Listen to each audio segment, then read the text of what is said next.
Yeah, guys, welcome back to the channel. This is Kofizulu Media. In fact, it's been a while, and today I'm here with this handsome man. We want to have some very few conversations.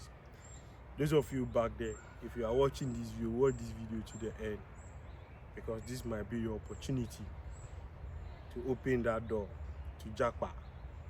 Okay? Now, so bro, tell my people Nice to meet you again. who you are. What's your name? Okay. My name is EMJM. I'm doing a master's in planetary geoscience. I'm an Erasmus student, and I've been in France for some time now. And it's nice to be on the show. So briefly, I have a background in geology from Ghana. I studied at the University of Ghana. I studied Earth Sciences before I came to Europe for my Erasmus program. So it's nice to be here to share some tips on Erasmus. Okay. So when we say Erasmus, what does Erasmus mean? So simply, Erasmus is a program funded by the European Union that allows people all over the world to study in Europe. So you apply to specific programs that are relevant to your background. Then these programs allows you to study in at least 3 to 5 countries in Europe. So for instance, my program, it involves at least 3 universities from 3 different countries in Europe. So in Portugal, in Italy, and now in France. But depending on your last semester, wherever you choose to do your internship for your master's thesis, you may decide to stay in France, or you go to any other European countries like Germany, Netherlands, any other country that is relevant to your program. So you could apply and then you go and do your final semester there. That's cool. So if I understand you, you mean that Erasmus have given you opportunity to study in 3 different countries? Yes. Okay. So what is the biggest culture challenge for you? Because moving from one country to the other as a student, what are some of the challenges you encounter in terms of culture? For instance, you come to France, you can see the father standing behind the door smoking cigar, whilst the daughter, which is 16, is also smoking. Yeah. What are some of the culture shocks for you? For me, I think the first one is the people themselves. Like, I mean, the language as well. Because when I arrived in Europe, when I started in Portugal, you could see that these people, so long as you could not speak their language, it's one way or the other, they would misunderstood you.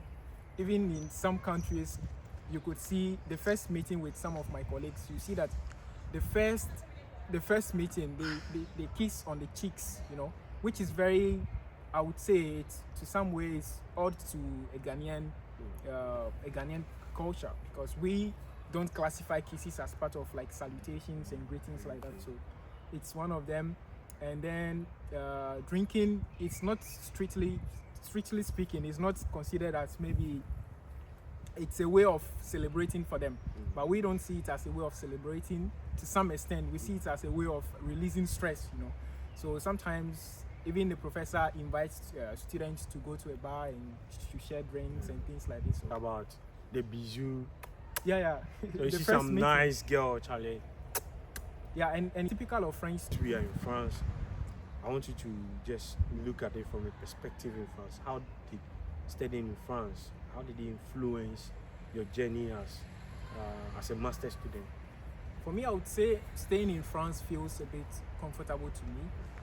Maybe partially because of the language, because even before starting my Erasmus journey, I had this a bit of competence in French, like speaking French in Ghana even before coming to Europe. So it's been one of the semesters that I look forward to as part of my mobility.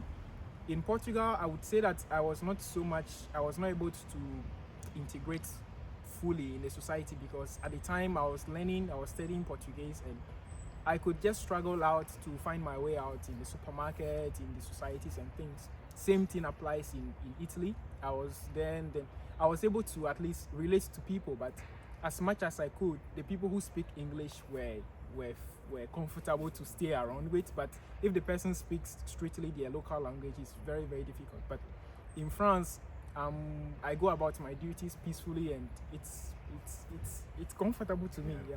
So probably because you can speak French. Yes. So it also means that, for me, I think if you are in Ghana, one thing you should do as somebody who dream of traveling, at least try to get to acquaint yourself with at least one European language. We are talking of either the Spanish, French, or Portuguese. It makes your life very comfortable. This, you might not take it serious now, but trust me, it will help you a lot. Now, this one is about social life. How are you able to balance? You know, I know in France, master students, you do a lot of research, so you are always in the lab. How do you balance that with your social life? So the thing is, for me, I try to maintain some level of discipline when it comes to my studies, because, you know, to us like Africans, we put so much emphasis on studies because it opens doors. So at work, I give all my attention to my work when I'm at work, or I mean when I'm in school. I mean school as in work, because it's a research work I do now. So don't misconstrue this to be something else. So my research work, He doesn't want you to start asking for Mumu. I put in so much time and so much attention to it once I'm at the research part of the work. And then when I come home, time with family, time with friends, time with church members. So I think I try to maintain to strike a good balance. Decent balance, yeah. Okay. Now, the main question also here is, if any student now watching this video who is interested in applying for Erasmus scholarship, what are the necessary steps that person should be taking now? So first of all, you need to do the research. Go online, type Erasmus catalog, then you have a list of all the programs that Erasmus offers. It's not just, because I mentioned I study geology, it's not just, you will not find just geology related courses there. You find courses in all walks of life, administration, medicine, all things. So you have to search, filter, and find a course that suits your needs and your competencies, because for Erasmus, they select you on the basis of excellence, and they select you on the basis of your preparation ahead of the program, because they will not want to take anyone who may not fit into the program. So excellence is key. Then they consider other things like maybe work experience and other things relevant to your study. So once you do the research, you have the Erasmus program, then you put in the application, and you wait for the call for the interview. Once you make it for the interview, it means that at least you have 70% of the chances of being selected for the program. So you prepare adequately, you go for the interview. And so after the interview, we have two lists. We have people on the waiting list and people who have been selected for the program. So if you are selected, you get the scholarship straight away. But if you're on the waiting list, so this depends on your nationality and depends on the available opportunity for people who have dropped out from the program. So if someone does not take the scholarship that has been offered to him, then they give to the next person in the waiting list. So if you are maybe first on the waiting list, then it comes to you. So that's how it works. Then after that, they do all the bureaucratic processes of enrolling you in any of the universities, and you can start applying for visas, and that's it. Yeah. So do you have to pay some special money, or the whole process is free? It's absolutely free. It's totally free. You do not pay a penny. Okay. No peswa. Let me ask again. Do you have to pay someone to help you do the application?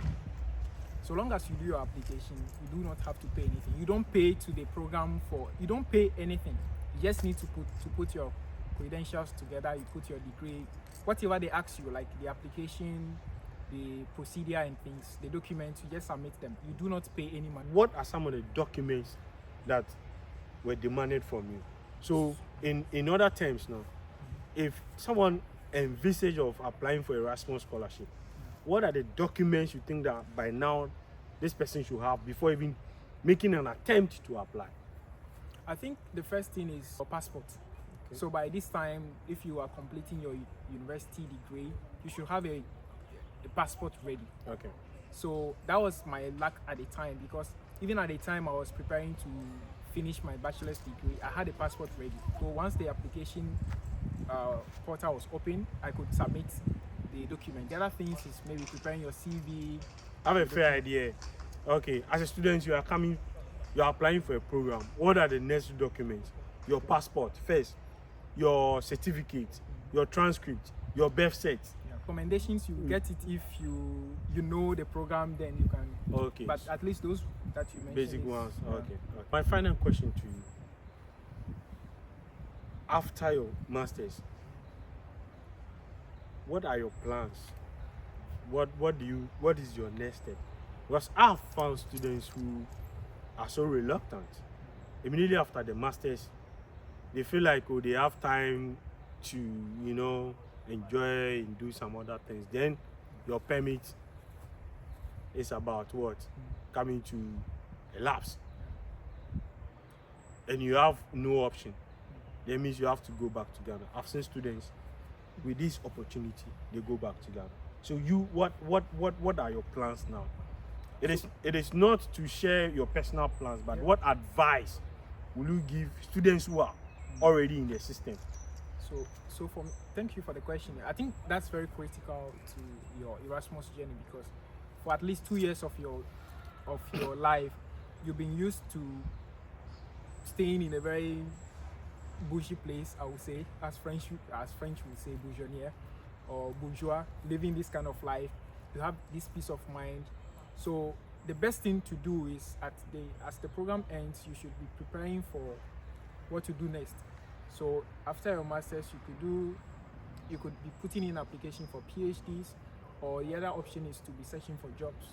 So I think that's one of the two options, popular things that people do. So generally, and you should be doing it ahead of time before your studentship status ends.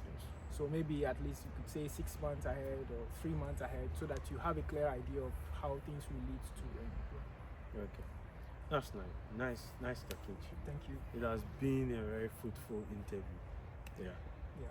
Thank you so much for the time and for hosting me on Charlie, the channel. He's an everywhere. We are always handsome, you know. Fresh boys in the building. Yeah. Nice seeing you. Yeah. Charlie, if you are watching this video, it's an opportunity for you to learn. At the same time, help grow the channel by what? Sharing the video, subscribe to the channel. And if you have any suggestion, put it up. If you need any help for the Erasmus scholarship program, Charlie, forward it to me and I'll forward it to him. I think it might be of help, maybe giving some advice, direction. Sometimes the only thing you need is information. The rest is free. Thank you for watching. Thank you for being part of the group. Yeah, and I think that's very critical point. Most of us in Africa, we do not have access to information, which is one of the biggest problems we have. So sharing is caring. So thank you so much. Merci beaucoup. Merci. Bienvenue.